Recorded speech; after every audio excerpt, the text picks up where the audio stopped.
Şərqi Türkistan sürgündə hökumətinin Tashqi ishlar və bexatarlik ministeri Salih Xudoyor əfəndi Şərqi Türkistanның qutulushi, adolat və mustaqilligiga erishishning dunyoning mas'uliyati ekanligini, buning uchun xalqaro jamiyatning jiddiy harakatga o'tishini talab qilganligini aytgandan keyin Şərqi Türkistonni tunishtirib, Şərqi Türkistanning sharqdagi turklarning besilingan yurti ekanligini, ming yillar asrlardan beri afzal jo'grafiyalik o'rni, keng yer ko'lami, tabiiy boyliqlari tufaylidan tarixdagi imperiyalarning xirislarining nishoni bo'lganligi, Xitoyning bir balvoq bir yo'l qurilishini o'ngishli olib berishining ul tashiga aylanganligini, Sharq Turkistonning Xitoyning energiya boyliqlaridan foydalanish, iqtisodiy, siyosiy jihatdagi ulug'vor g'oyalarining nishoniga aylanganligi, Xitoyning Sharq Turkistonni ishg'ol qilib olishi O'rta va Janubiy Osiyoga, O'rta Sharqqa kengayish nishoniga yetishda afzal sharoit bilan ta'minlaydiganligini, buning yolg'iz siyosiy va iqtisodiy jihatdagi mustahkamlashlar emas, balki harbiy jihatdagi kuchayishiga foydali ekanligi. Xitoyning bu yerda 2 million 700 ming Bingtuan askarlarini o'z ichiga olgan 3 milliondan ortiq askarining borligini, Sharq Turkistondagi Hindo-Yevropa irqiga tava bo'lgan Uyg'ur, Qozoq, Qirg'iz qatorliq turkiy millatlarning asrlardan minglarcha yillardan buyon yashab kelgan mustaqil davlati ekanligini, atalmış Xitoy davlati va Xitoy xalqi bilan mayli kultur, iqtisod, siyosiy, milliy kimlik, diniy e'tiqod, territoriya qatorliq jihatlarni o'z ichiga olgan har qanday taraflarda hech qanday bog'lanishning, aloqasining yo'qligini, bugungi necha 10 yildan buyongi Xitoyning ishg'oliyati, mustamlikasi, irqiy qirg'inchiligi natijasida necha ming yillik barliq meroslarning tahdidga duch kelib, xalqaro jamiyatning jiddiy harakat qo'llanib, Sharqi Turkistonning mustaqilligini asliga keltirishi natijasida necha ming yillik barliq meroslarning tahdidga duch kelib, xalqaro jamiyatning jiddiy harakat qo'llanib, Sharqi Turkistonning mustaqilligini asliga keltirish orqali xalqini erkinlikka erishtirishning zarur bo'lib qolganligini, Sharqi Turkistonning uzun yillik egilik huquqli, qonunliq mustaqil davlat ekanligini,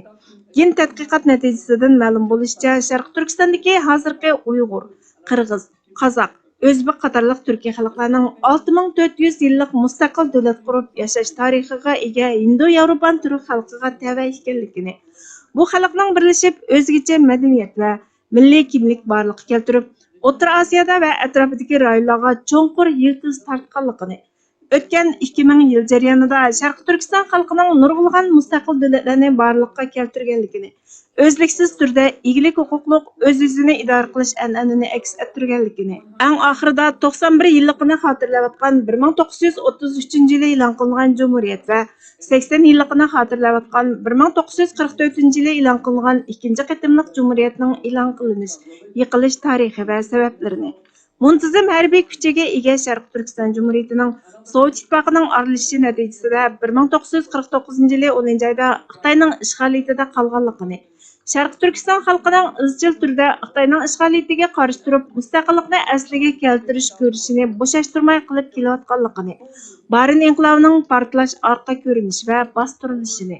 shehidlarimizning ro'yining bizga mustaqillik ko'rishini bo'shashtirmay qilishga ilhomlantirganligini, Sovet ittifoqi parchalangandan keyin xalqimizning mustaqillikqa intilishiga yangi umidlarni ato qilsa-mu, Xitoy istixbarotining mustaqillik ko'rishiga davomli to'solg'i bo'lib kelayotganligi, Sharqi Turkiston Milliy Majlisining oqibati, 2004 yili Sharqi Turkiston sürgünde hukumatining qurilishi, toki hozirgacha nurg'ulg'an to'solg'ularga duch kelayotganligi, shundaqdimi davomli Sharqi Turkistondagi ovozini chiqara olmayotgan xalqning ovozi bo'lib kelganligi, davlatlar va xalqaro tashkilotlardan Xitoyning jinoyatini surishti qilishni talab qiladiganligini, yana bir qatim erkin mustaqil egilik huquqli davlat deb e'tirof qilinmoqcha kurashni davomlashtirish va'dasidan yanmaydiganligi, 2014 yildan beri Xitoyning xalqimizni tamoman yo'qotish maqsadida irqiy qirg'inchilik harakatini keng ko'lamda qanot yaydirganligini, 36 milliondan ortiq xalqning DNA, ovoz va ko'z to'r pardasi avrishkisini yig'ib olganligini, Xitoyning keng ko'lamda jazo lagerlari va turmalarni qurib, hozirgacha 7-8 milliondan ortiq ommani qamaganligini, 25 mingdan 50 minggacha bo'lgan ommaning organlari uchun o'ldirilganligini, jazo lagerlari va turmalardagi Xitoyning dahshatli bostirish usullarini, har yili dunyodagi siyosiy yo'llarning bir yerga yig'ilib, qayta takrorlanmasin va'dasini yanglagandimi, buning faqat eg'izla qoladiganligini, 70 necha yildan buyon Sharqi Turkistonda davomlashib kelayotgan qirg'inchilikni to'xtatishga ahamiyat bermaganligini, xalqaro jamiyatdan bu masalani hal qilish, ya'ni irqiy qirg'inchilikni, mustamlika, ishg'oliyatni oxirlashtirishni talab qiladiganligini, buning birdan-bir chorasining Sharqi Turkistonning mustaqilligini asliga keltirish ekanligini, Sharqi Turkiston mustaqil bo'lganda ondan xalqning izzat obro'yining turli haq-huquqlarining kafolatga ega bo'ladiganligini,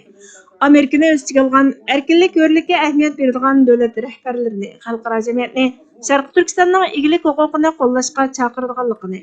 agar Xitoyning Sharqi Turkistondagi irqiy qirg'inchiligi, ishg'oliyati, mustamlaka qilmishlariga sukut qilib, Xitoyning vahshiyliklarini ko'rmasga solganda, Xitoyning O'rta Osiyo, O'rta Sharq, Afrikagacha kengayib, Sharqi Turkistonga yurgizgan ishg'oliyat va irqiy qirg'inchilikni yurgizadiganligini, xalqaro jamiyatning irqiy qirg'inchilikni oxirlashtirish va'dasini ishga oshirishini, faqat Sharqi Turkistonning mustaqilligini asliga keltirgandala irqiy qirg'inchilikni to'xtatish va'dasini ishga oshirg'ili bo'ladiganligini.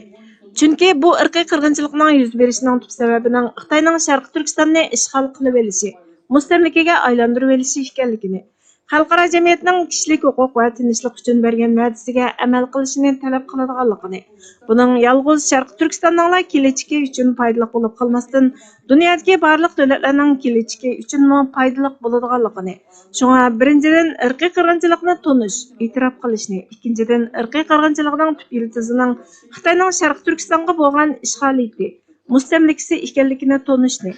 o'z taqdirini o'zi belgilash prinsipi, Birlashgan Davlatlar Tashkilotining irqiy qirg'inchilikning oldini olish va to'xtatish prinsipi bo'yicha Sharqi Turkiston xalqi va Sharqi Turkiston surgundi hukumatini himoya qilishni, Sharqi Turkiston xalqining mavjud bo'lish huquqi va erkin egilik huquqli davlatini e'tirof qilishni talab qiladiganligini,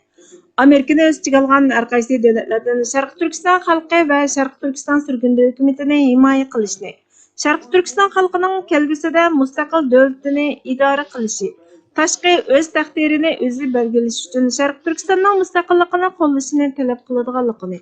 Xitoyning Amerikaning o'rnini egallab, dunyoni bo'ysundirishni maqsad qiladiganligini, shunga Trump hukumatining Xitoy bilan raqobatlashish uchun Sharqi Turkistonning mustaqilligini qo'llash fursatining borligini, xalqaro jamiyatning Sharqi Turkistonda irqiy qirg'inchilik yurgizayotgan Xitoy jinoyatchilarini jazolashni, Sharqi Turkistonni besib olingan davlat deb tunishni, Sharqi Turkistonga diplomatik iqtisodiy ramka ichida yordam berishni, Sharqi Turkistonning Osiyoda mustaqil bir davlat sifatida qayta qad ko'tarishni kafolatlantirish uchun zarur qadamlarni olishni talab qilganligini aytdi.